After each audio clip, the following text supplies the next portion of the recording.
बिस्मिल्लाहिर्रहमानिर्रहीम। अस्सलाम वालेकुम एवरीवन। मेरी आवाज़ आ रही है? काइंडली कंफर्म कीजिएगा।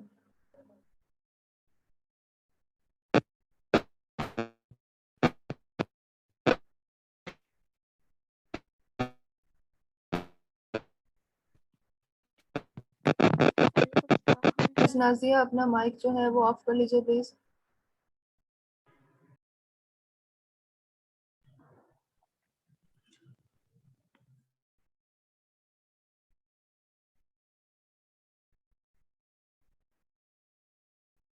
स्टार्ट करते हैं। बिस्मिल्लाहिर्रहमानिर्रहीम। My name is Shehzadi Iram. I'm your host and I welcome you all in this webinar। आप सबको बताते चलूँ कि वेबिनार हेल्थ एंड फिटनेस का है, जिसपे कि हमारे साथ हमारे गेस्ट स्पीकर ने ज्वाइन किया है। उनका नाम है ज़ोहेब अहमद, जो कि फिटनेस ट्रेनर हैं, हेल्थ कोच हैं। और ये वेबिनार जो है वो PIPRC की जानिब से करवाया जा रहा है, यानी Pakistan international psychiatric and rehabilitation centre. और स्टार्ट करते हैं। अस्सलाम वालेकुम ज़ोहेब सर, आप हमारे साथ हैं? वालेकुम अस्सलाम। मेरी आवाज़ आ रही है सबको? जी, आपकी आवाज़ आ रही है। I welcome you at PIPRC sir. Okay, मैं स्टार्ट करने लगूँ। जी, ओवर टू यू। अपना थोड़ा सा ब्रीफ सा इंट्रोडक्शन करवा दीजिए ताकि हमारे गेस्ट को पता चल जाए। Okay, I will introducing myself. My name is Zohaib Ahmed. I am a fitness trainer, health coach from last 5 years. मैंने डिफरेंस जिम में ट्रेनिंग वगैरह करवाई हैं और शिफा इंटरनेशनल हॉस्पिटल में एज अ जूनियर डाइटिशियंस के तौर पे इंटर्नशिप भी की है 3 मंथ्स की एक्सपीरियंस के लिए। तो today I am talking about the health and fitness. हमारे पास जो आउटलाइन है इसकी, fitness according to the CDC component of fitness. How does lung health change with exercise? Muscular strength and endurance. How does muscle structure change with exercises? Body composition and flexibility. Type of stretching, balance or benefit of fitness. Fitness क्या है? Fitness को हम एक तरीके से define नहीं करते। हर कोई अपने लिए इसकी डेफिनेशन बना सकता है। It is easily for everyone. Fitness is defined as the capacity to carry out the body day activity without undue fatigue and lethargy. Or fitness is the state of health and well-being, and more specifically, the ability to perform aspect of sport, occupation, and daily activities. मतलब कि हम अपनी daily life में कोई भी activity करते हैं, कोई भी काम करते हैं, this call fitness. According to CDC क्या एक US की हेल्थ एंड फिटनेस का है डिपार्टमेंट, जो कि उन्होंने डिफाइन किया है। Physical fitness is defined the ability to carry the daily task with vigor and alertness without under fatigue and with the ample of energy to enjoy leisure time, persist and respond to emergency. For example, कि आप कोई भी अपने daily life में कोई काम करते हैं, आप अपनी डेली लाइफ में कोई काम करते हैं, कोई टास्क करते हैं, और उसके बाद की जो आपके component of fitness, cardio endurance, cardio and respiratory endurance typically measure how long or fast a person can perform an activity and how this impact measurements such as heart rate and oxygen. Activities that help to improve cardiorespiratory endurance are those that cause and elevate heart rate and sustainable. Cardiorespiratory endurance में क्या होता है कि आपके जो respiratory muscles हैं, respiratory system है, उसको इंक्रीज हो जाता है। फॉर एग्जाम्पल अगर आप कोई रनिंग या कोई कार्डियो एक्सरसाइज परफॉर्म करते हैं, उससे क्या होता है, हमारी बॉडी के अंदर जो रेस्पिरेटरी सेल होते हैं वो इंक्रीज होते हैं। और हमारी example swimming, brisk walking, jogging, cycling, it will increase your cardiac cycle. मतलब फॉर एग्जांपल आप रनिंग करते हैं और आप को सांस चढ़ जाता है, ठीक है, और कुछ लोग होते हैं वो लॉन्ग टर्म पर रनिंग करते हैं। It's depend on your stamina.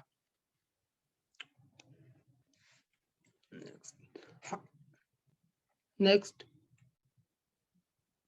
How does lung affect change with the exercise, कि हमारे लंग एक्सरसाइज से कैसे चेंज होते हैं। Exercise improve your lung capacity. Exercise increase the blood flow to your lungs, allowing the lungs to deliver more oxygen in the blood. हमारे lungs का structure exercise से कैसे change होता है? एक नॉर्मल पर्सन है जो कि एक्सरसाइज और अपनी हेल्थ और अपनी फिटनेस का ख्याल नहीं रखता, उसकी लंग्स की कैपेसिटी, और एक वो पर्सन जो कि एक एथलीट है, फिटनेस ट्रेनर है, फिटनेस का हेल्थ ख्याल रखता है, डेली 5 किलोमीटर रन करता है, उसके लंग्स में और एक नॉर्मल पर्सन के लंग्स में डिफरेंट होगा। किस चीज का? सेल्स का, स्ट्रेंथ का। इससे कैसे चेंज होता है? जो मतलब इसकी एग्जांपल ऐसे है, फॉर एग्जांपल एक पर्सन है, वो नॉर्मल 2 पर्सन है, वो रन करते हैं। एक जो होता है जल्दी थक जाता है, मीन दैट उसकी लंग कैपेसिटी जो है ऑक्सीजन की बहुत कम है, और एक है वो 5 किलोमीटर रन करता है और उसको बाद में सांस चढ़ना है। और इसके जो एक्सरसाइजेज होती है लंग कैपेसिटी को इन्हेंस करने के लिए, बढ़ाने के लिए, वो कैसे होती हैं कि आप जॉगिंग कर सकते हैं, रनिंग कर सकते हैं, स्मॉल स्टेप से स्टार्ट करेंगे। जो भी कोई अगर आपको एक्टिविटी करते हैं उसको आप कम टाइम से स्टार्ट करें तो ज़्यादा बेटर है। फॉर एग्जांपल इसके लिए हम योगा एक्सरसाइज और मेडिटेशन, जो कि मेरी फेवरेट है। योगा एक्सरसाइज में क्या होता है कि आप अपनी नोज को बंद कर देते हैं और अपने मुंह से सांस लेके जाते हैं लंग्स तक डीपली। जितना ऑक्सीजन आप लेके जा सकते हैं लंग्स तक आप ले जाएं, और उसको वहां पे फ्यू सेकंड के लिए क्या कर लें, होल्ड कर लें। होल्ड करने के बाद आप उसको रिलीज करें, मतलब कार्बन डाइऑक्साइड रिलीज होगी। दिस इसका योगा एक्सरसाइज। मेडिटेशन में क्या होता है, फॉर एग्जाम्पल मेडिटेशन की देता हूँ, उसमें क्या होता है कि आप ना आप मॉर्निंग में उठें और बाहर जाएं किसी पार्क में, तो वहां पे किसी भी साउंड को महसूस करना is called meditation. Noise pollution की मैं बात बिल्कुल भी नहीं कर रहा मेडिटेशन में। मेडिटेशन में क्या होती है, स्लो साउंड, जैसे कि विंड की अगर आप साउंड सुन ले, बर्ड्स की जो जो साउंड होती हैं उनको, मॉर्निंग में किसी ऐसी जगह जहाँ पे नॉइज पोल्यूशन ना हो, वहां पे अपने आप को रिलैक्स होके बैठें और इन साउंड को महसूस करें। इन साउंड से क्या होता है, आपकी मेंटल हेल्थ में चेंज आता है, आपका स्ट्रेस लेवल चेंज आता है, आपके कुछ हार्मोन्स होते हैं हमारी बॉडी में, उनके अंदर नो चेंज आता है। और health benefit of lungs, cardio respiratory के उनके आपकी हार्ट डिजीज, टाइप 2 और स्ट्रोक इन डिजीज से आप प्रिवेंट रह सकते हैं।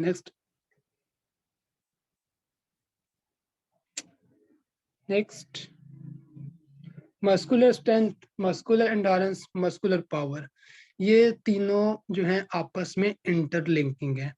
Muscular strength typically measured by how much weight can be moved in relation to repetition exercise involving multiple joint and muscles groups such as squat or bench press. Muscular strength क्या है कि आपके जो muscle की जो strength कितनी है, हिम्मत कितनी है कि आप कोई भी एक्सरसाइज के अंदर रेपिटेशन ला सके, मूव्स ला सके। जैसे कि अगर आपका आप स्क्वाट्स क्या होता है, सिंपल नुपुसिट स्टैंड एक्सरसाइज है, लेकिन नुपुसिट स्टैंड जो है और स्क्वाट में एंगल का नुपो नुपो नो डिफरेंट है। Muscle endurance typically measured by how many repetition of an exercise a perform can common test involve push-up and sit-up. कि आप अपने मसल्स पे कितने रेपिटेशंस कर सकते हैं, एक मसल्स को कितनी बार मूव न करते हैं, कितना वेट उठा गए, this is called muscle endurance.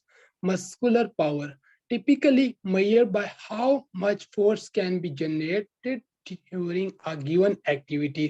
Muscle power में आप कितनी फोर्स अपने मसल से जनरेट करते हैं। Advance equipment use by biomechanist and often use to measure the muscle power. और मसल पावर को हम जो इक्विपमेंट यूज होते हैं biomechanist and often use to measure muscle power. For example gym से ही ले लेता हूँ क्योंकि मुझे तो जिम्स के अलावा और कुछ इतना एग्जांपल नहीं है। फॉर एग्जांपल आपने अगर कोई वेट उठाया है और उसको आप बाइसेप परफॉर्म कर रहे हो, mean that you will train your bicep muscle. तो अगर जितनी ज्यादा आपकी रेपिटेशंस होंगी, जितनी ज्यादा आपकी रेपिटेशंस होंगी, इट्स मीन दैट कि उस मसल के अंदर उतनी ज्यादा पावर है। जो जो रेपिटेशंस है वो वेट पे डिपेंड करती हैं कि जितना हैवी वेट होगा उतनी रेपिटेशन कम हो जाएंगी और मसल पावर में चेंज आता है। Next, how does muscles change with exercise? कि आप अपने मसल्स के स्ट्रक्चर्स को कैसे चेंज कर सकते हो? हमारी बॉडी के अंदर जो मसल्स हैं उनके अंदर स्पेशल टाइप ऑफ प्रोटीन पाई जाती हैं जिसको हम एक्टिन एंड मायोसिन कहते हैं। Actin and myosin are the protein which join the muscles. मतलब कि अगर आपके बॉडी के बॉडी आपके मसल्स के एक साइड पे एक्टिन प्रोटीन अटैच होती है, दूसरे साइड पे मायोसिन प्रोटीन अटैच होती है। वो प्रोटीन क्या करती है, आपके मसल के कनेक्शन को ज्वाइन रखने में हेल्प करती है। दिस फाइबर प्रोटीन और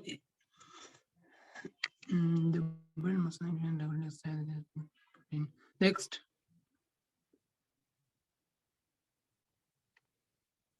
बॉडी कंपोजिशन। हमारी बॉडी के अंदर 4 बॉडी कंपोजिशन है। Number 1 muscle mass, bone mass, water और फैट। बॉडी कंपोजिशन के ये 4 पार्ट्स हैं कि नेक्स्ट करें। बस, how body is composition calculated? हम अपनी बॉडी कंपोजिशन कैसे कैलकुलेट कर सकते हैं? इसके लिए 5 डिफरेंट मेथड हैं। मेथड 1, नुस्किन fold fit test, bio impedance analysis, air displacement pod, DEXA scan और हाइड्रोस्टैटिक। ये जो BIA, air displacement pod, DEXA scan, hydrostatic, in our country Pakistan में ये चारों नहीं यूज किए जाते। Why? Because they are too much expensive. ये बहुत ज्यादा एडवांस एक्सपेंसिव मशीन्स हैं, इसलिए हम इनको यूज नहीं करते। हम पाकिस्तान में सिंपली नुस्किन फोल्ड टेस्ट है जो कि यूज करते हैं बॉडी कंपोजिशन को फाइंड आउट करने के लिए। तो स्किन फोल्ड टेस्ट में क्या है? Test are the oldest and basic way to measure your amount of fat. इसमें क्या होता है कि हम skin fold test different areas से आपकी बॉडी का फैट को चेक कर सकते हैं। फॉर एग्जाम्पल, आपके एब्डोमेन में कितना फैट है, थाइज में कितना फैट है, कर्ल्स में कितना फैट है, आपके ट्राइसेप में कितना फैट है। और इसको परफॉर्म कैसे करते हैं कि नुमेयरिंग टेप ले लें, उसके आपकी एल्बो जॉइंट से लेके शोल्डर जॉइंट तक, इस जॉइंट्स तक लेते हैं और उसकी वैल्यू कैलकुलेट करते हैं। फिर क्या करते हैं कि बाइसेप का जो आपका होता है मसल्स, उस मसल्स पे इसको घुमाते हैं और उसका साइज नापते हैं कि कितना साइज है। और फिर एक हमारे पास कैलिपर मशीन होती है। कैलिपर मशीन अगर जस्ट लाइक वर्नियर कैलिपर कर ले या प्लास कर लो, मैं तो यही, तो उससे क्या करते हैं, आपका जो ट्राइसेप मसल होता है उस ट्राइसेप मसल्स को कैच करते हैं, पकड़ते हैं ट्राइसेप मसल को, और वहां से हम उस कैलिपर में रीडिंग होती है और उस रीडिंग को वहां से कलेक्ट करते हैं और एक फार्मूले में पुट करते हैं। फार्मूले में पुट करते हैं आपकी बॉडी फैट परसेंटेज फाइंड करने के लिए। फॉर एग्जांपल, अगर आपने हिप का से फैट निकाला है या बेली से निकाला है, तो उसकी वैल्यू निकाल के divided by height multiply by under root height -18। तो सिंपल ये कैलकुलेशन है जिससे आपकी बॉडी फैट कंपोजिशन इजीली निकल सकती है। और इसके लिए एक और है, सेंसर यूज होते हैं। एक छोटी सी डिवाइस है, मशीन है, सेंसर, जो आजकल पाकिस्तान में लेटेस्ट यूज हो रही हैं, जिससे क्विक एंड इजी वे से हम कैलकुलेट कर लेते हैं। BIA, air displacement DEXA scan, ये पाकिस्तान में यूज नहीं होती, बहुत एक्सपेंसिव हैं, और अगर यूज होती भी हैं तो जो हाई लेवल के रिसर्चेज होती हैं उसके अंदर हम इसको यूज करते हैं। नेक्स्ट,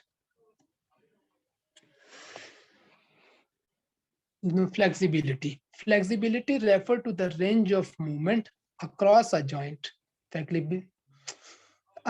आपकी जॉइंट से लेकर आपके मसल की जो रेंज ऑफ मूवमेंट है उसको हम फ्लेक्सिबिलिटी कहते हैं। Flexibility is important because improve the ability to link movement and smoothly can prevent injury.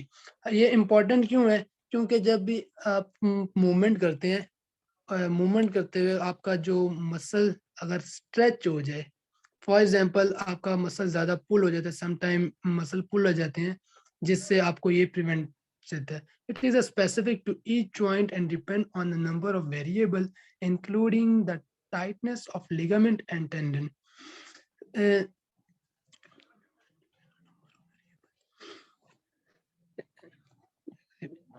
Various activity that stretch joint ligament tendon can increase activity.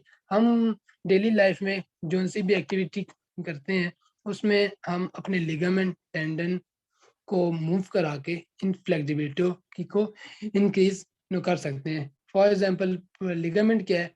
Soft bone है हमारे. Tendon क्या है? Tendon वो होता है जो हमारे बोन्स को और जॉइंट को आप बोन्स को और मसल को आपस में जॉइंट करता है. अगर आपकी बॉडी के अंदर जितनी ज्यादा फ्लेक्सिबिलिटी होगी आपकी बॉडी मूवमेंट उतनी स्मूथली होगी, उतनी अच्छी होगी.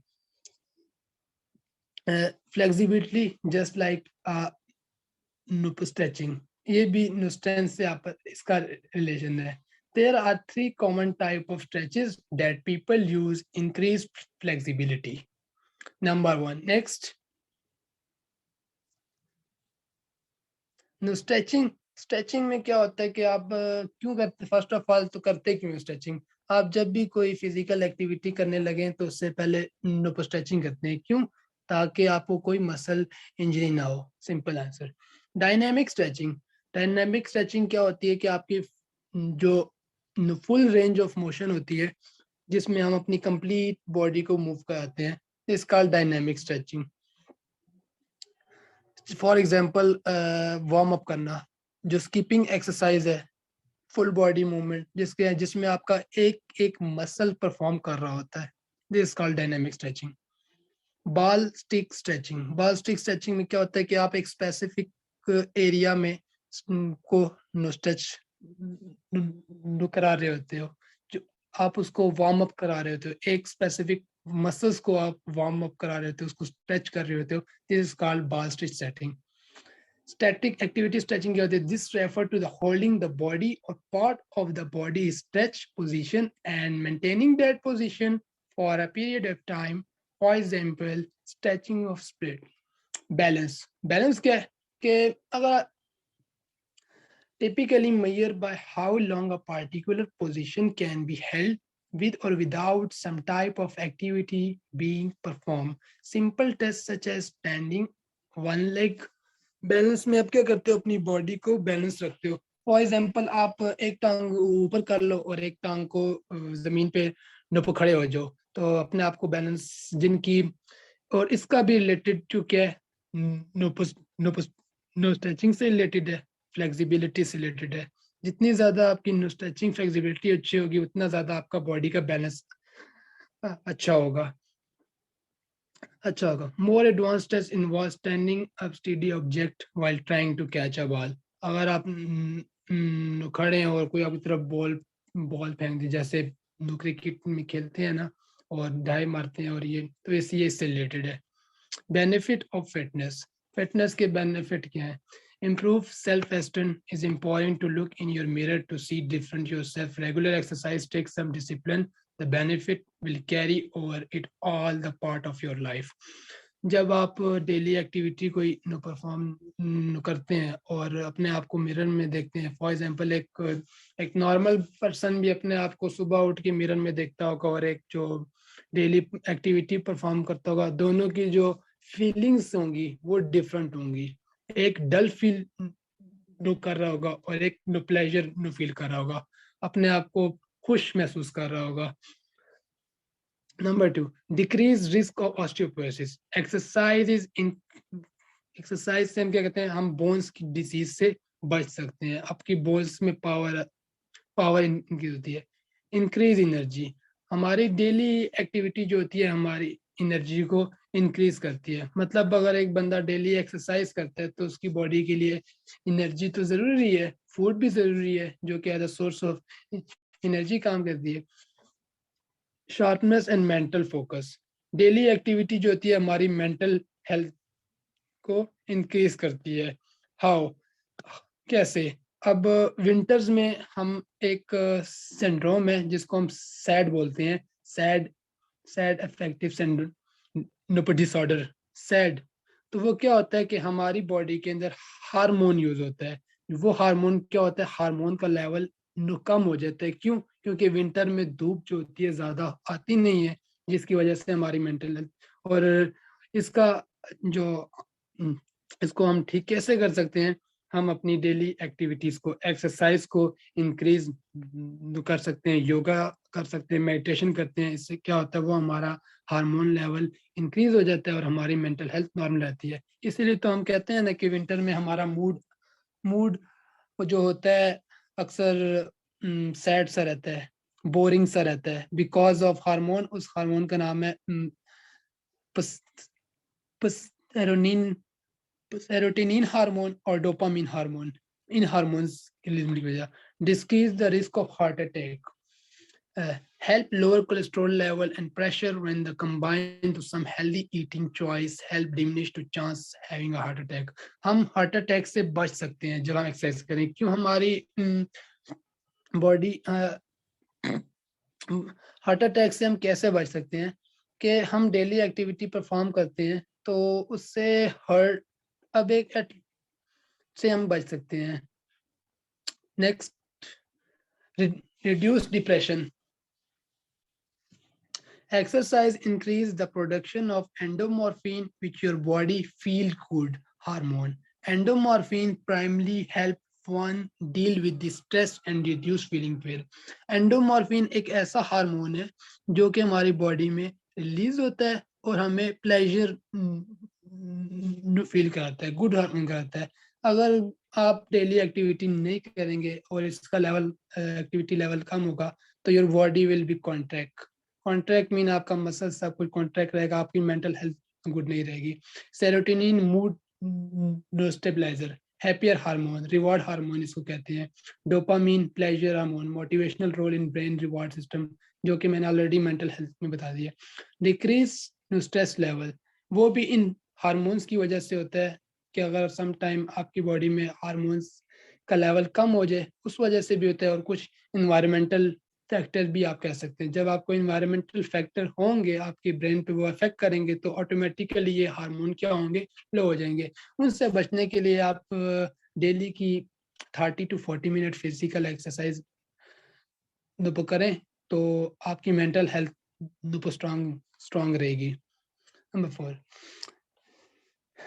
अब इसकी benefit, increase metabolic rate, extra Burns calories. For extra Burns calories में क्या है कि कोई अगर बंदा वेट, ओवर वेट है और उस ओवर वेट को एक्सरसाइज करने से हम उसकी बॉडी का फैट जो है डेली कम कर सकते हैं। Improve endurance both physical and mental.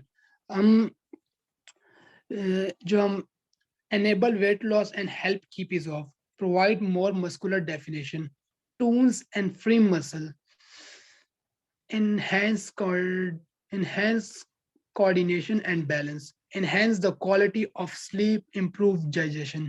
quality of sleep में क्या है, जब भी आप डेली एक्टिविटी करते हैं ना, तो मैं अक्सर लोगों को यही कहता हूँ कि आपने अगर जब भी वर्कआउट मतलब करना हो नॉर्मल, तो रात को 30-40 मिनट का नो लाजमी नुप किया करें। अक्सर आजकल हमारा क्या होता है कि हम लोग सुबह से लेकर रात तक या तो ऑफिस में होते हैं, तो स्कूल में होते हैं या यूनिवर्सिटी में होते हैं, और रात को अगर नींद जो हमें आती है ना, वो हमारे जब कहते हैं ना कि ब्रेन जो है हमारा थक गया, बस उस वजह से होते हैं। जो एक बंदे की एक अपनी जो रूटीन होती है वो फॉलो तो नहीं हो पाती। जब अगर आप डेली 30 मिनट एक्सरसाइज करेंगे, आपकी बॉडी जो होगी वो थकेगी और अच्छे से रेस्ट कर पाएगी, आपकी स्लीपिंग रूटीन चेंज आएगी। और इम्प्रूव डाइजेशन, जितनी ज़्यादा आप एक्सरसाइज करेंगे, it will directly affect your digestive system.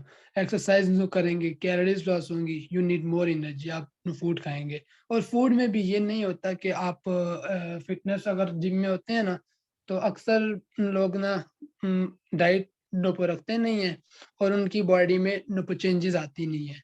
और वो कहते हैं कि हम तो ये करते हैं और ये होता है।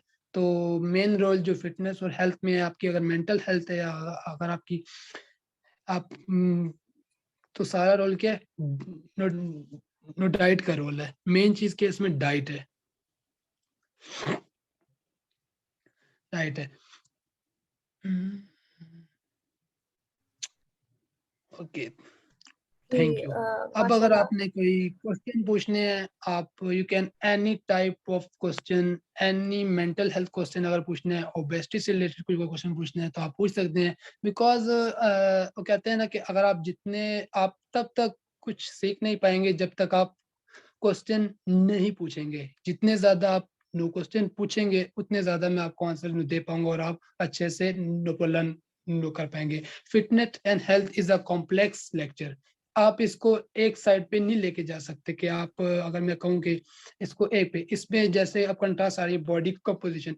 बॉडी कंपोजिशन जो है एक डाइवर्स सा एक चैप्टर है। एक पूरे पूरे अगर 2 घंटे भी अगर इस पे बात नो की जाए तो कम है। इसमें ओबेसिटी का लिंक आता है, बीएमआई का लिंक आता है, फिटनेस के अंदर हर बॉडी पार्ट्स आ जाते हैं। तो these are the complex topics. तो आप अगर क्वेश्चन पूछेंगे और मैं आपको आंसर देता हूँ फिर। जी माशाल्लाह, thank you so much mister Suhaib, बहुत ही अच्छा और इंटरेस्टिंग वेबिनार था। हमारे पास जो है वो क्वेश्चन आया हुआ है प्रोटीन पाउडर्स एंड सप्लीमेंट्स के हवाले से कि क्या प्रोटीन्स पाउडर्स जो यूज़ करते हैं, सप्लीमेंट्स यूज़ करते हैं, is it beneficial for health या अल्टीमेटली उसका कोई नुकसान है। और एक और क्वेश्चन हमारे पास आया हुआ है स्टीरॉइड्स के हवाले से कि लोग कहते हैं कि स्टीरॉइड यूज़ करने से बॉडी मसल बहुत जल्दी डेवलप करते हैं, तो what is the downside of that thing. जी ओके, पहला सवाल था कि प्रोटीन पाउडर का। तो प्रोटीन पाउडर अगर मैं बात करूँ ना, तो इसका ऐसा होता है कि प्रोटीन पाउडर भी आपकी डाइट के साथ होनी चाहिए। मतलब कि अगर आपकी 80% डाइट अगर अच्छी होगी तो प्रोटीन पाउडर आपकी हेल्थ को अफेक्ट नहीं करेगा। प्रोटीन का डायरेक्टली इफेक्ट कहाँ पे है, किडनी नो फेलियर पे है। किडनी नो फेलियर पे है। अगर प्रोटीन, मैं तो अक्सर ये कहता हूँ ना कि आप ना हमारे नेचुरल जितने भी फूड्स हैं आप वो यूज करें, उससे आपकी बॉडी बिल्डअप हो सकती है, थोड़ा टाइम लगेगा। प्रोटीन की तरफ मत जाएं, प्रोटीन के बहुत सारे नो साइड इफेक्ट्स हैं। हम पाकिस्तानियों को क्या होता है, 2 दिन जिम गए नहीं होते और डायरेक्ट प्रोटीन ले लेते हैं और बस सारा दिन प्रोटीन से गुजारा कर देते हैं। और प्रोटीन नॉट गुड। अगर आप देखते हैं अच्छे अच्छे बॉडी बिल्डर्स को या उनकी बॉडीज को देखते हैं कि वो प्रोटीन इनटेक करते हैं, तो उनकी डाइट में 90% रोल डाइट भी इन्वॉल्व होती है, not protein. Protein just pump your body, boost your body, वो एक पुश देती है। बाकी सारा कमाल आपकी डाइट का है। और दूसरा जो था कि स्टेरॉइड से जी स्टीरॉइड्स रिलेटेड था। जो यूज़ करते हैं, हाँ जी। ओके, स्टेरॉइड क्यों यूज करते हैं? स्टेरॉइड्स क्या है, हमारे गोनाडोट्रोपिन एक हार्मोन है, उसको बूस्ट अप करने के लिए, जिससे हमारे मसल इनक्रीज होती है। जो जो स्टेरॉइड्स है ना, उसके तो 99% साइड इफेक्ट्स हैं, 99% साइड इफेक्ट्स। सम टाइम क्या होता है, अगर आपने स्टेरॉइड्स का इंजेक्शन इनटेक नो करवा लिया है और उसके साथ उतनी एक्सरसाइज या फिजिकल एक्टिविटी परफॉर्म हुई नहीं, it will directly affect your muscle. आपका जो मसल जो स्ट्रक्चर है वो खराब हो सकता है। और इस तरह के केसेस तो पाकिस्तान में भी हैं, बहुत रेयर है। लेकिन अगर आप foreign all over the world की बात करें तो 17 to 18% इसके नो केसेस अवेलेबल है स्टीरॉइड्स के। तो स्टीरॉइड्स की तरफ तो बिल्कुल भी मत जाएं, बिल्कुल भी। प्रोटीन भी एक हद तक ठीक है, वो प्रोटीन जो कि आपको अगर कोई डाइटिशियन रिकमेंड करे। सम टाइम क्या जी होता है, हमारे यहाँ पे सप्लीमेंटेशन इनटेक हो रही है, तो मैं कहता हूँ सप्लीमेंटेशन भी जो है ऑर्गेनिक है, लेकिन सप्लीमेंटेशन एक पेशेंट का जो लास्ट स्टेप होता है ना, कि वो अपनी डाइट से अपनी रिक्वायरमेंट्स कंप्लीट कर नहीं पाता, तब हमें सप्लीमेंटेशन लेनी चाहिए। प्रोटीन और स्टेरॉइड्स को मत लिया करें, ना ही जी कोशिश करें। जी, thank you so much for answering the question. एक और क्वेश्चन हमारे पास आया है कि how much protein intake you suggest for the muscle hypertrophy. Muscle की हाइपरट्रॉफी के लिए कितना परसेंट या कितना ज्यादा प्रोटीन जो है वो आपको लगता है कि इनटेक करना चाहिए जो कि बॉडी के लिए रिक्वायर्ड है? डिफरेंट प्रोटीन की जो रिक्वायरमेंट होती है, सर्विंग होती है, एक तो वो पर्सन पे डिपेंड करती है कि उसको कितनी प्रोटीन लेनी है, और second thing is that her protein की इंटिकेशन डिफरेंट होती है। अगर आप नाइट्रो प्रोटीन यूज कर रहे हो तो उसका फंक्शन डिफरेंट है। कुछ प्रोटीन होती है वो मसल मास के लिए यूज होती है, different protein have different function. Muscle hypertrophy की बात की तो इसके लिए around about 2 servings I think use की जाती है। जहाँ तक मुझे लगता है जोहेब सर, क्या ये बॉडी टू मास इंडेक्स पे डिपेंड नहीं करेगा कि आपकी बॉडी और वेट इन सब चीजों को निकालने के बाद आपको सजेस्ट किया जाएगा ना कि कितने परसेंट प्रोटीन यू नीड? हाँ बिल्कुल। फर्स्ट ऑफ ऑल तो हम निकालते हैं एस्टिमेट ईईआर कि आपकी बॉडी की कैलोरीज कितनी है। उसके बाद निकालते हैं बीएमआर कि आपकी बॉडी जब आप जितना फूड इनटेक करते हो 24 आवर में, उसमें से मेटाबॉलिज्म जो है कितना हो रहा है। उसके बाद एक उससे सब्ट्रैक्ट करते हैं, एक वैल्यू निकलती है, उसमें आप फिर कैलोरीज को ऐड करते हैं और मसल प्रोटीन को बीच में 1 पर सर्विंग 2 सर्विंग सिचुएशंस के हिसाब से नुप दी जाती हैं। Right, right. एक और क्वेश्चन हमारे पास आया है कि अगर किसी को इंसुलिन रेजिस्टेंस हो कि वो इंसुलिन ना ले सके, तो आपको क्या लगता है कि कितना उसके पास बल्क हाँ, अप होना चाहिए insulin without insulin? Resistance, insulin resistance is related two diabetes. Yes. अगर हमारी बॉडी के अंदर इंसुलिन का लेवल हाई हो जाए तो डायबिटीज मेलाइटस हो जाता है, जो आजकल पाकिस्तान में बहुत ज्यादा कॉमन है। हर घर के अंदर एक शुगर का पेशेंट बैठा होगा। वे वाई? क्योंकि हम क्या करते हैं, सिंपल कार्बोहाइड्रेट लेते हैं, रिफाइंड कार्ब्स खा के। उस वजह से इसका आजकल की जो एक्सपेरिमेंट प्लस जो रिजल्ट्स वो आ रहे हैं कॉम्प्लेक्स दो कार्बोहाइड्रेट पे। मतलब कि वो फूड लें जिनके अंदर कॉम्प्लेक्स कार्बोहाइड्रेट्स हों। फॉर एग्जांपल वोल ग्रेन्स हो गए आपके। हम क्या करते हैं आजकल, आप भी और हम भी, रिफाइन आटा नुपगर में नुप यूज हो रहा है, जो कि हमारा ब्लड ग्लूकोज लेवल को इंक्रीज कर देता है रेडमली। और insulin how do build up without consuming काम। इंसुलिन रेजिस्टेंस में डायबिटीज के अंदर क्या होता है कि कार्बोहाइड्रेट की क्वांटिटी को कम की जाती है और फैट्स और प्रोटीन को थोड़ा इंटेक ज्यादा कर दिया जाता है। लास्ट टाइम एक आर्टिकल्स में मैं पढ़ रहा था, उसमें ये था कि अगर आप फैट्स को 70% कर लें, 20% प्रोटीन और 10% कार्बोहाइड्रेट कर लें, और इसका जो ड्यूरेशन मंथ था वो 6 मंथ था, कि आप 6 मंथ हार्ड एक्सरसाइज और प्लस ये कर लें तो reverse diabetic is possible.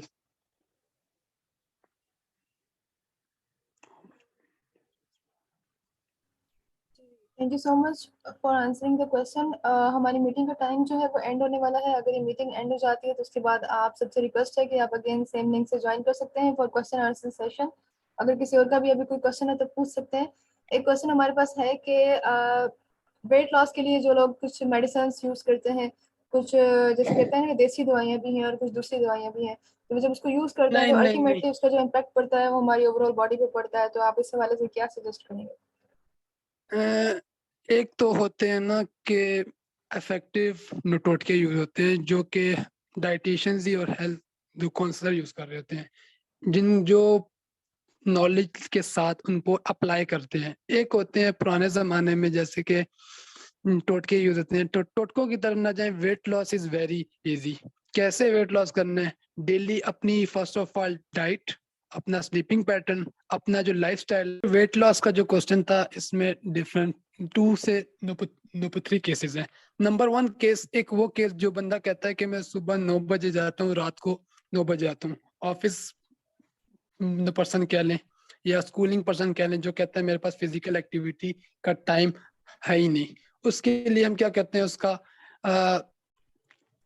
EMR निकालो, टोटल 24 आवर में वो कितना इनटेक करता है। उसमें से 1200 जो कैलोरीज हैं आप माइनस कर दें, तो उसको फिजिकल एक्टिविटी की जरूरत नहीं है, उसका वेट लॉस इस तरीके से हो जाएगा। और एक और सिचुएशन है, केस है, वो कहते हैं कि आप टोटल एनर्जी फाइंड करें, उसकी फिजिकल एक्टिविटी भी हो।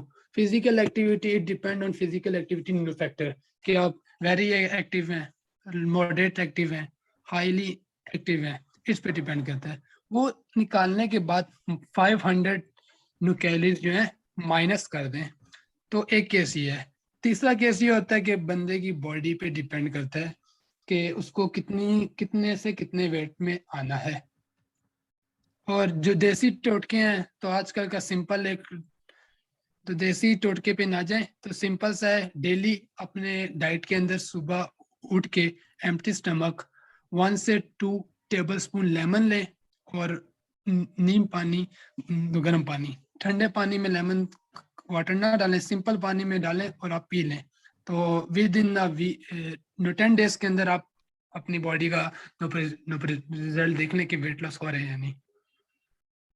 जी, thank you so much for answering all the questions. किसी और का भी अगर कोई क्वेश्चन है तो आप जो है वो पूछ सकते हैं।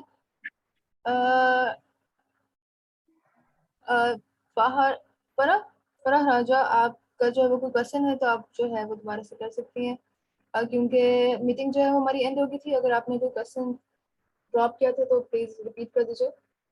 आप खुद को अनम्यूट भी कर सकती हैं क्वेश्चनिंग के लिए।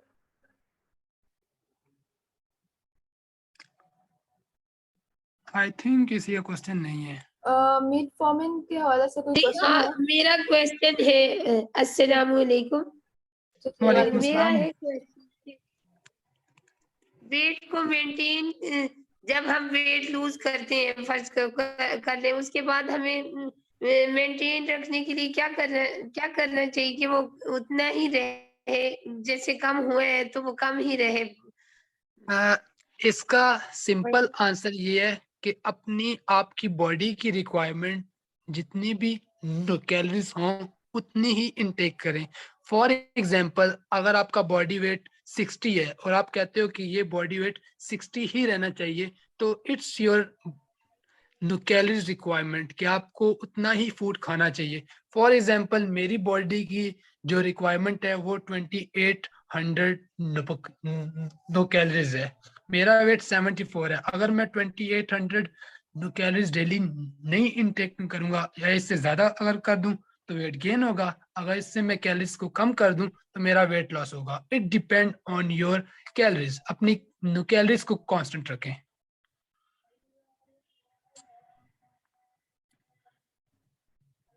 तो आपका वेट इसी से मेंटेन रहेगा। और फिजिकल एक्टिविटी जो आपकी है नॉर्मली वही रखें, ना कम करें ना इंक्रीज करें। जी, thank you so much sir. Next हमारे पास क्वेश्चन है फराह राजा का, और वो क्वेश्चन कर रही है कि if someone is on meat forming how can they build the muscle, because researchers कहती हैं कि muscle wasting meat forming glucophage, I think इन्होंने ऐसे कुछ लिखा है, if I am pronouncing it correctly. Otherwise आप जो है वो खुद को अनम्यूट करके फराह आप अपना क्वेश्चन कर सकती हैं। जी सर, आप इसको Whereas आंसर if करना चाहेंगे? someone is on meat farming, hmm. how do they build muscle? Because as such say it cause muscle wasting. Farah, can you tell me what are the myth forming? Myth form भी अपने spelling शायद हाँ, थोड़ा सा इसको elaborate कर दीजिए। Miss Farah, आप खुद को अनम्यूट करें और इसको थोड़ा सा एलेबोरेट कर myth दें। forming, ये spelling की इशू है इनकी। myth forming. Hello, ये मीट Assalamualaikum. फॉर्मिंग है। जी वालेकुम सलाम। Can give okay. So metformin diabetic की medication है, glucophage पाकिस्तान में इसको कहते हैं। तो metformin खाने से मसल वेस्ट होता है। आपके अगर कोई मसल हाइपरट्रॉफी करना चाहता है, बल्किंग करना चाहता है, तो और लेकिन वो साथ मेटफॉर्मिन खा रहा है बिकॉज ऑफ इंसुलिन रेजिस्टेंस या डायबिटीज की वजह से, तो उस बंदे के लिए, क्योंकि ऑब्वियसली जब बल्किंग कर रहे होते हैं तो आपको ज्यादा कार्ब्स लेने होते हैं और प्रोटीन। तो अब अगर कोई डायबिटिक है या इंसुलिन रेजिस्टेंट है, वो तो कार्ब्स नहीं खा सकता ज्यादा, तो उस इंसान के लिए आप क्या सजेस्ट करते हैं कि how do they bulk? Bulking वो कैसे करें? आपका क्वेश्चन है कि अगर एक पर्सन है वो डायबिटीज का शिकार है, जी ठीक है, और उसने अपने आप मसल मास को इंक्रीज भी करना है, क्योंकि हम मसल मास के लिए मोस्टली क्या कहते हैं कि कार्बोहाइड्रेट को इंक्रीज जी करो, ठीक है। तो आप कह रही हैं कि वो मेडिकेशन पे भी है, मिट फॉर्मिन पे, ठीक है। जी तो अभी जैसे कि मैंने कहा कि अगर कोई डायबिटिक पेशेंट होता है, कार्बोहाइड्रेट्स में हम कॉम्प्लेक्स कार्बोहाइड्रेट का यूज करते हैं, ताकि वो कॉम्प्लेक्स कार्बोहाइड्रेट में क्या होता है कि उस पर्सन को लॉन्ग टर्म एनर्जी प्रोवाइड करता है, just like a fat. Carbohydrate का कॉम्प्लेक्स कार्बोहाइड्रेट जो होते हैं वो इजीली डिसॉल्व नहीं होते, उसको टाइम लगता है उसकी ब्रेक डाउन के लिए, ब्रेकेज होने के लिए, ताकि और जो सिंपल होते हैं वो हमारी बॉडी और ब्लड में इजीली डिसॉल्व हो जाते हैं, माउथ के अंदर ही उसकी डाइजेशन हो जाती है। Cause research is said muscle wasting, melatonin and glucophage, बड़ा मुश्किल क्वेश्चन।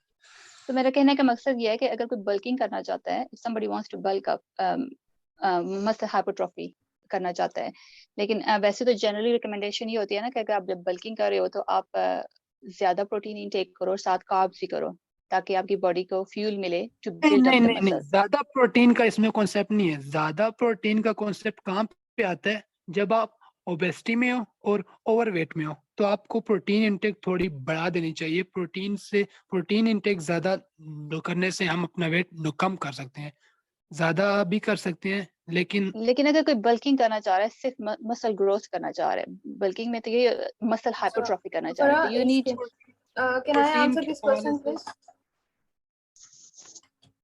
मैं क्योंकि कोई प्रोफेशनल नहीं हूँ, न्यूट्रिशनिस्ट नहीं हूँ, मैं तो क्लिनिकल साइकोलॉजिस्ट हूँ, बट जहाँ तक मुझे याद है डार्विन की जो है वो थ्योरी थी जिसमें उसने कहा था कि जितना ज्यादा आप किसी बॉडी को यूज करते हैं ना उतना ज्यादा वो स्ट्रांग होता जाता है, ठीक है, क्योंकि ऑलरेडी उसको शुगर है, ऑलरेडी वो जो है वो जो मेडिसिन ले रहा है वो ऐसी है जिससे कि उसका फैट जो है वो मेल्ट हो रहा है, ठीक है, तो अब जितना भी फूड इनटेक कर रहे हैं वो ऑलरेडी मेल्ट हो रहा है, वो वेस्ट हो रहा है, तो आप उसकी कैसे जो है वो बल्किंगनेस कर सकते हैं?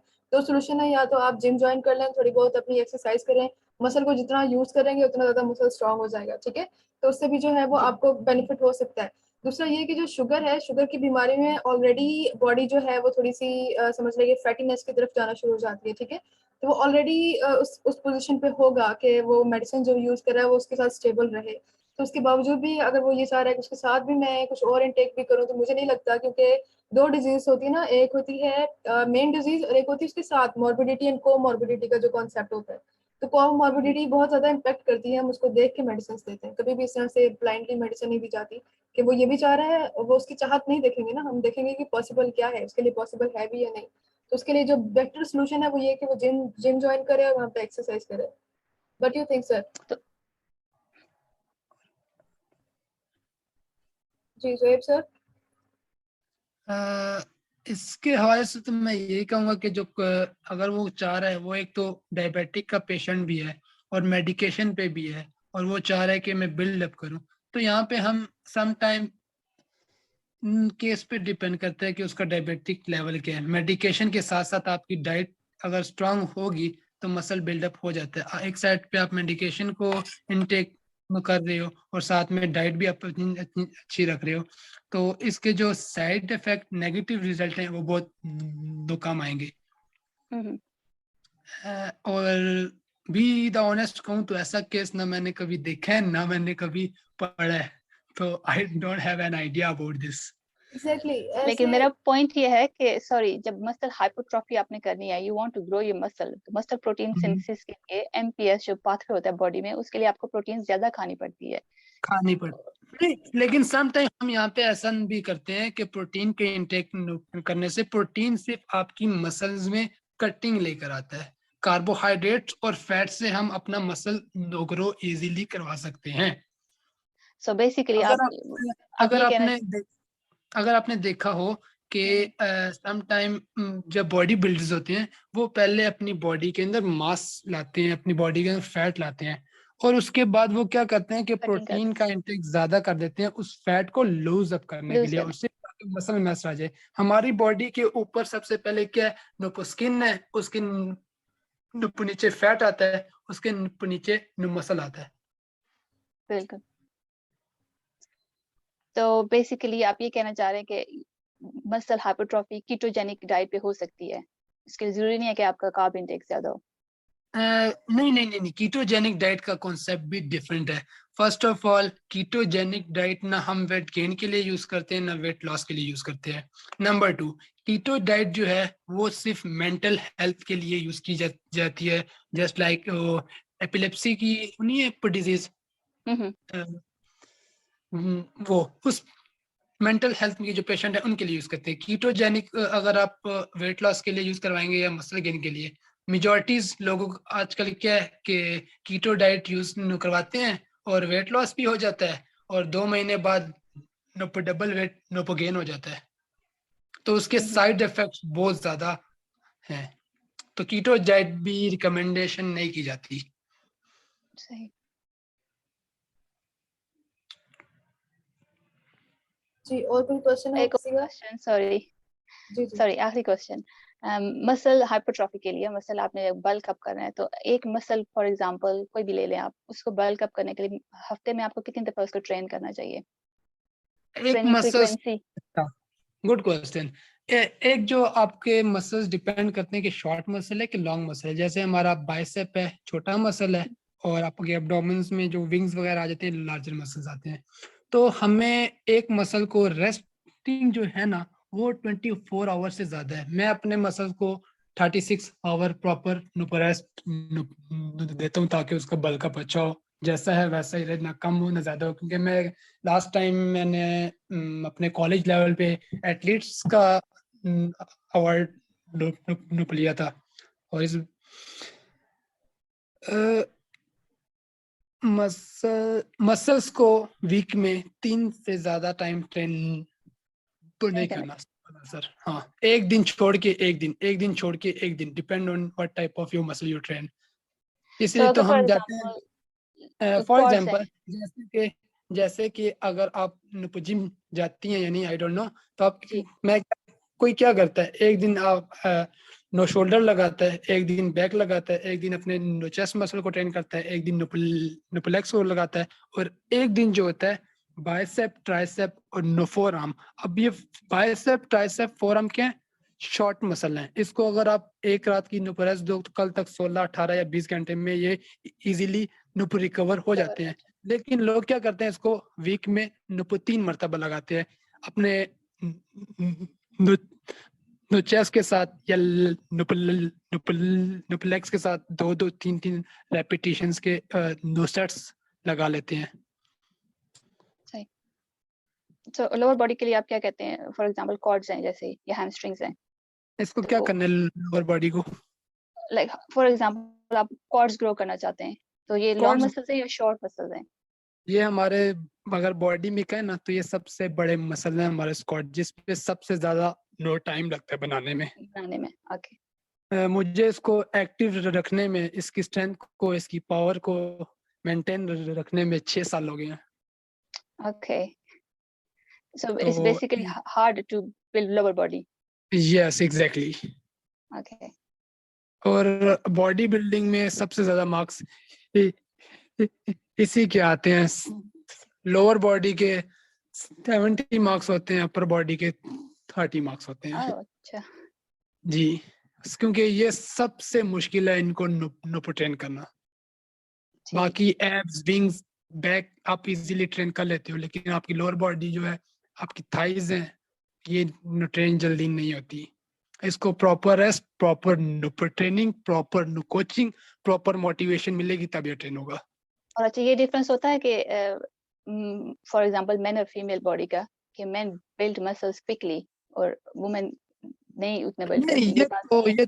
ये तो अगर आप गूगल सर्च करें तो ऐसी भी वुमेन्स हैं जो हमारे मेंस को इजीली हरा सकती हैं। ये तो उसकी बॉडी कंपोजिशन पे भी टाइप करती है, डाइट पे डिपेंड करती है कि वो कौन सी डाइट इनटेक कर रही है। सो बेसिकली इतना डिफरेंस नहीं होता है सर, मिथ बेसिकली। मिथ है। तो फीमेल्स भी अपने मसल्स को अच्छे से बिल्ड अप इजीली होते हैं। पाकिस्तान में तो मैंने नहीं देखे, लेकिन गूगल्स में मैंने काफी मतलब देखी हुई है यहाँ होती हैं। Body builders. सही। लेकिन जो इनकी बॉडी कंपोजिशन है मेल और फीमेल की, वो डिफरेंट है। सही है, हार्मोन्स पे डिपेंड करता है ना कि हाँ, कितने। जी।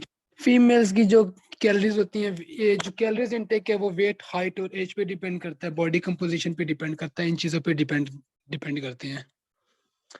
अच्छा, और आपकी स्लाइड में मैंने, सॉरी, जी स्लाइड्स बोले। पे आपकी मेथड्स लिखे हुए थे ना, कि पाकिस्तान में क्या क्या मेथड्स होते हैं नहीं, बॉडी कंपोजिशन चेक करने के। जी जी जी। तो उसमें जो था बायो इम्पीडेंस तो बहुत चीप होता है, एक आम से वेइंग स्केल की तरह होता है, तो वो पाकिस्तान में नहीं होता।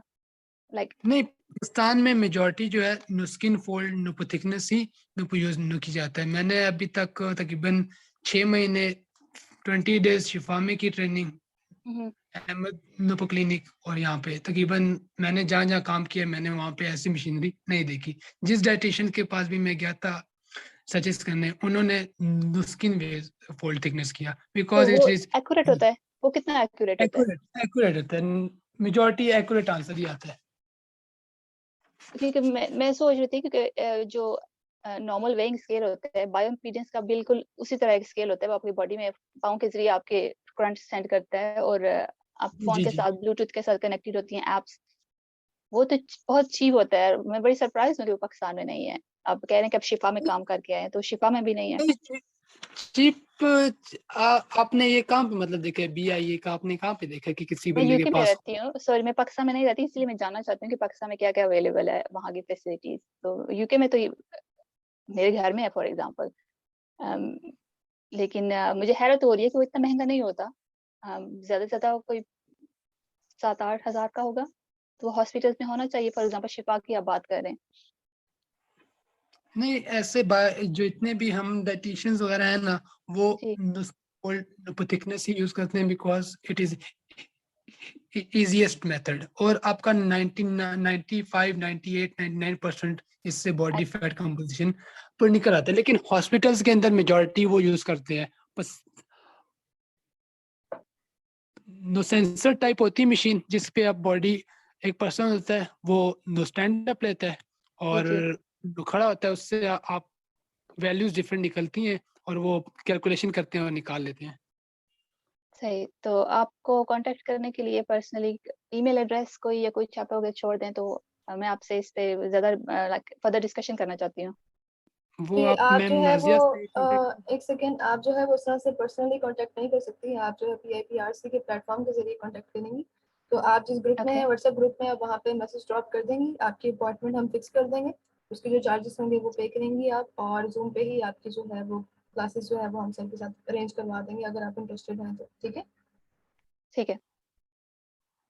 Alright, any other question? और एट द एंड मैं यही कहूंगा कि जो जो भी मुझे सुन रहा है, एटलीस्ट दिन में 30 मिनट की एक्सरसाइज लाजमी कर लिया करो। कम से कम आप मेडिकल डॉक्टर से आप दूर रहोगे। हमारे पाकिस्तान में के हर कोई डिप्रेशन, स्ट्रेस, एंजाइटी, जो कि एक बंच ऑफ अम्ब्रेला बना हुआ है, और 99% लोग इसका शिकार है। कभी कभार तो मैं खुद भी समटाइम इतना वो हो जाता हूँ उदास, एग्जाम और दुनियावी टेंशन की वजह से। तो आप एक्सरसाइजेज किया करें, अपने आप को हेल्दी रखा करें। और डाइट का जो मेन रोल है, 99% रोल आपकी, क्योंकि कहते हैं ना कि अल्लाह ताला ने अगर इंसान की बॉडी बनाई है, अल्लाह ताला ने इंसान को पैदा किया है, तो उसके बाद उसके लिए खुराक का बंदोबस्त किया है। तो मेडिकेशंस क्या है, बाद में आई है, पहले खुराक आई है। तो must follow first your diet, food से अपने आप का ट्रीटमेंट करो। मैं अगर अपनी बॉडी से कहूँ तो मुझे तकरीबन 2 से 3 साल, मतलब 2019, 20 और 21 भी खत्म हो गया, 3 साल से मैंने कोई मेडिसिन, पेनाडोल जो कि पाकिस्तान में टॉफी की तरह बना के खा लेते हैं, मैंने वो भी इनटेक नो की नहीं है। 3 साल से मेरा कोई मेडिकल रिकॉर्ड नहीं है। तो आई विल एडवाइस यू कि आप डाइट को फॉलो करें और अपने आप को हेल्दी रखें। Thank you so much sir. एक और लास्ट क्वेश्चन है कि योगा और जो आपने एक और बात की थी मेडिटेशन। जी, उसमें डिफरेंस बता दीजिए। हाँ, योगा एक्सरसाइज में क्या होता है कि आप एयर को अपने अंदर लेके जाते हो, नाक बंद, मुंह से अपने एयर को अंदर डीपली अंदर लेके जाते हैं। ठीक है? Few minutes, few second, 30 second, 40 second, हर बंदे का अपना एक वे होता है करने का। मेरा क्या, 30 सेकंड आप इन करें और 30 सेकंड बाद उस ऑक्सीजन को रिलीज करें। This is called yoga exercise. Meditation में क्या होता है कि साउंड्स को आप सुनते हैं, डिफरेंट टाइप ऑफ साउंड्स होती हैं, हर किसी को अपनी पसंद है। जैसे कि मैंने आपको लोगों को एग्जांपल्स दी कि आप सुबह मॉर्निंग में उठें और आप ना बाहर निकल जाएं, और सुबह के टाइम अगर आप देखें, एक एयर जो होती है, विंड, उसकी एक अपनी नॉइज आ रही होती है स्लाइटली। अपने आप को कहीं साइड पे बैठ जाएं, एक जिस एंगल से आपको बैठना अच्छा लगे, और अपने आप को एक हेलुसिनेशन में जाएं और उस विंड जो है उसको महसूस न करें। This is called meditation. या फिर जो बर्ड की साउंड होगी, चर्निंग साउंड होगी, रेन साउंड, बारिश, जैसे कि मुझे बारिश बहुत पसंद है, मैं उसको खामोशी से सुनता हूँ, तो वो आपके माइंड पे आके डायरेक्टली वो साउंड जो है अफेक्ट करती है। It will boost your mental level. सही हो गया, यानी कि मेडिटेशन जो है वो ज्यादा फोकस बेस्ड किस्म की एक एक्सरसाइज एक्सरसाइज है, और है, जो योगा है उसमें जो है फिजिकल एक्सरसाइज जो है वो ज्यादा शामिल है। फिजिकल ऑक्सीजन का इनहेल और एक्सहेल का प्रोसेस यूज होता है। राइट, राइट, जज़ाकल्लाह। Thank you so much sir for joining, it was a wonderful webinar. Musarrat Saeed है हमारे साथ। मैम, आपका कोई क्वेश्चन है?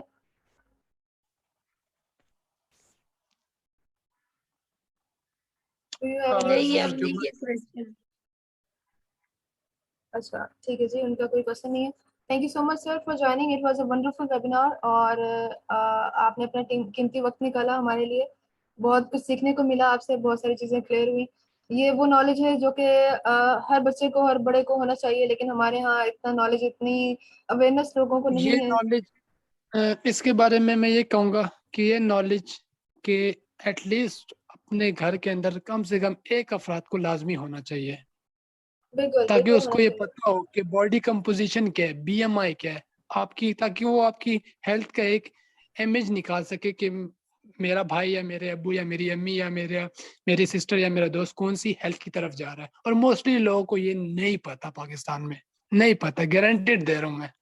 तो एक जो नॉर्मल टीनेजर है, या टीनेजर नहीं, तो हम एक अडल्ट की बात करते हैं जो कि 25 से 30 साल के दरमियान में है, उसका बॉडी वेट ऑलमोस्ट कितना होना चाहिए? ऑलमोस्ट नॉर्मल बंदे, फीमेल का कितना होना चाहिए और बॉडी मेल का कितना होना चाहिए? एडल्ट बॉडी 25 साल, ये तो अब इसके लिए ना डिफरेंट चार्ट्स यूज होते हैं, हम्म।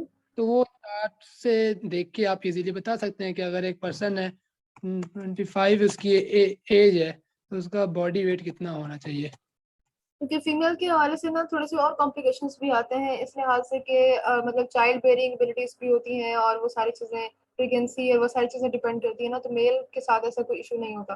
तो मेल हजरात जो है वो अपना बॉडी कंपोजिशन ज़्यादा इजीली मेंटेन कर पाते हैं एज कम्पेयर टू फीमेल।